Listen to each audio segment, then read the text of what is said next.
Ko sem govoril o nadomestnih gradnjah, sem vedno povedal, da bomo dali na razpolago nadomestne objekte, že zgrajene, zato da nihče ne bo čez zimo brez strehe nad glavo. Ti objekti so še vedno na razpolago in tisti, ki ima potrebo po nadomestni gradnji, in vsakič, ko grem na teren, se pozanimam natančno o tem, ali v tistem kraju obstajajo ljudje, ki nimajo svoje hiše in ki nimajo namestitve. Tisti, ki nima namestitve, je upravičen do ali brezplačnega najema v fondu javnih stanovanjskega sklada ali pa do povračila najemnine. In žal tudi to ne pride do ljudi, ker jih, ne vem zakaj, lokalne oblasti ne znajo ustrezno usmeriti. Pa jih bom jaz, pokličite vsi na 114. Na 114 boste dali vaše ime, vaš priimek, in če boste potrebovali pomoč pri plačilu najemnine, če tudi gre za sorodnike. Marsikdo ne ve, da če je pri sorodnikih, je upravičen do povračila najemnine.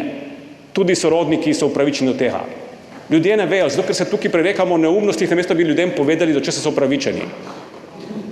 114 je bil vzpostavljena številka z enim samim namenom in vodijo zelo izkušen uradnik, gospod Šter, zato da bo pomoč prišla do ljudi. In mogoče, če bi tle več govorili o tem, kako bomo ljudem skupaj pomagali, bi najbolj koristili ljudem.